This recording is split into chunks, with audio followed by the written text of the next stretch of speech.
So The Marvels has now been in theaters for a few weeks. This is the sequel to Captain Marvel with however many movies in between. There's a couple things I want to say about before we get into it.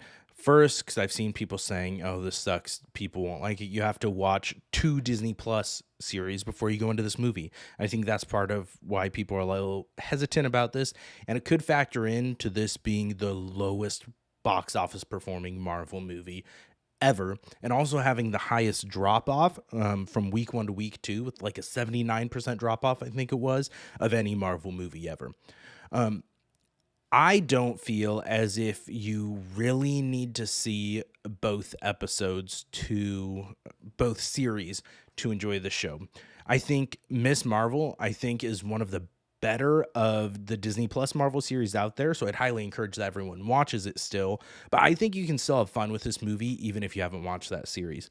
Same with WandaVision, another one of, it was the first Marvel Disney Plus series, and it's also been one of the higher regarded ones. And that kind of introduces Monica Rambeau's character, um, who is one of the three Marvels in this movie, as Teyonah Parris as Monica Rambeau, Brie Larson as Captain Marvel slash Carol Danvers, and Iman Vellani as Kamala Khan, also known as Miss Marvel.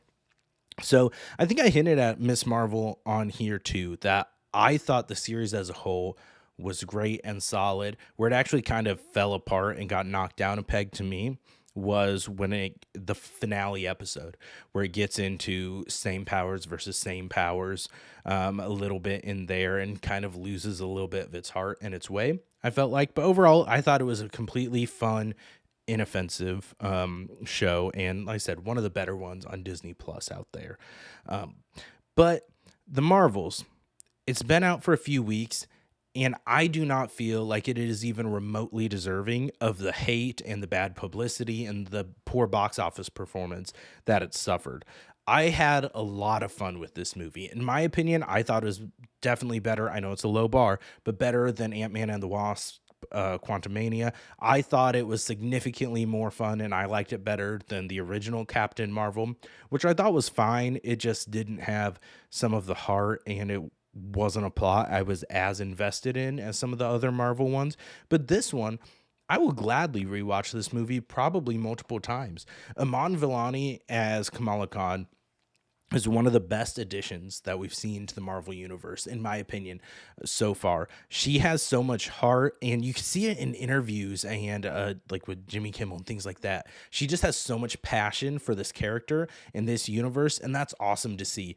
And so I really like that. Teyonah Parris as Monica Rambeau, she never gets a code name in this. I believe her code name in the comics, don't come at me if I'm wrong, I didn't read these comics, was Photon. Don't quote me. Not sure why I even mentioned it, since there's a chance I'm wrong. I thought Brie Larson stepped up her game in this one as well. And so it's not overly long. I thought the pacing was really good in it.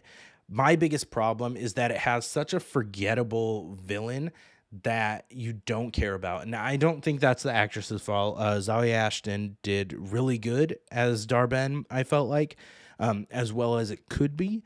But I just felt like the writing behind it, the story, the stakes, I don't know, it never sucked me in, and I was never engaging with it. To me, the true story here, and the real challenge was the three co-leads figuring out how to work together and deal with these powers. Their powers become entangled.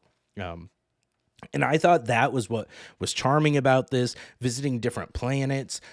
This actually ties into this being a musical podcast, because they visit a musical planet where the language is song. And so there's a couple singing and dance numbers that are a lot of fun. Visually, this movie, it's bright, it's fun, it's cheery. There's one of the best musical songs incorporated into a non-musical movie, in my opinion. There is a scene where Memory from Cats is playing, and I'm not gonna spoil it, but it was a lot of fun. Samuel L. Jackson is having a good time in this. I really enjoyed it. I feel like it doesn't deserve anywhere near the hate that it's getting online, and I don't know if that just has to be to do with people having MCU fatigue and burnout with it, with so many things just being pumped out and the quality seeming like it's slowly declining, or quickly declining, I should say. I don't know if it's that. I don't know if it's sexism. I don't know, because this is primarily like, it's a female led film, and that's who you spend the majority of the time with. I don't know if it's because people didn't love Brie Larson as Captain Marvel. I felt like she was really good in this one. I felt like there were times in the first one where her performance could be a little wooden, but I thought that was resolved and like fixed in this one. This one, she seems to be having a lot more fun with the character, and Brie Larson is a fantastic actress. I mentioned it on here when I watched Room for the first time. I was blown away. I didn't know she had that in her, and I don't know what she's doing slumming. Well, the paycheck is what she's doing. But I don't know what she's doing in the MCU. She has such good acting skills and chops. So I think if you haven't given Miss Marvel's a chance, if you've listened to the negative publicity, shut up and watch it. I mean, if it's still in theaters, go see it in theaters. It's a fun experience in theaters. I saw it in 3D. I didn't feel like the 3D really added anything to it, but I was glad I saw it on the big screen. It has a really cool mid-credit scene that people are hyping up. I also feel like Marvel, I don't know if it was just like a scramble when they saw the box office projections, but there were things put in the teaser trailers from that mid-credit scene that I'm like, why are we spoiling this? Like, that's a whole other problem that I have, that I feel like in the movie trailer industry, we're revealing way more than we should be and giving away key plots of the movies and trailers, and it annoys the shit out of me.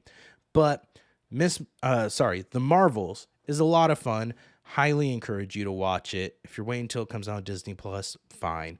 It should probably be out. My guess would be they'll probably throw it on there around Christmas time. That'll be at around not quite the 45-day mark, but close to it. And hopefully they'll get some family streams. The other thing, I've seen people talk about this online, and I couldn't agree more, that I think one of Marvel's biggest mistakes was not marketing this as like a fun family movie. Like, it's lighthearted. There's nothing too gory or violent or anything. None of the humor is too adult or edgy. Like, this is a fun family movie, and I feel like if they would have marketed it that way, which, not gonna lie, I'm glad there weren't just a shitload of kids at the movie theater when I went, but I think it would have done great. I will also say, so I saw this the Tuesday after it came out. My theater does cheaper showings on Tuesday, so save a couple bucks because I'm a cheapskate. But it was the emptiest I have seen the theater for a Marvel movie ever, even if it was a couple weeks deep. This was not even half filled, and I mean, that I wasn't too surprised because I'd been seeing how I'd been performing on the box office, but it just blew me away, and I'm really disappointed this didn't get more love.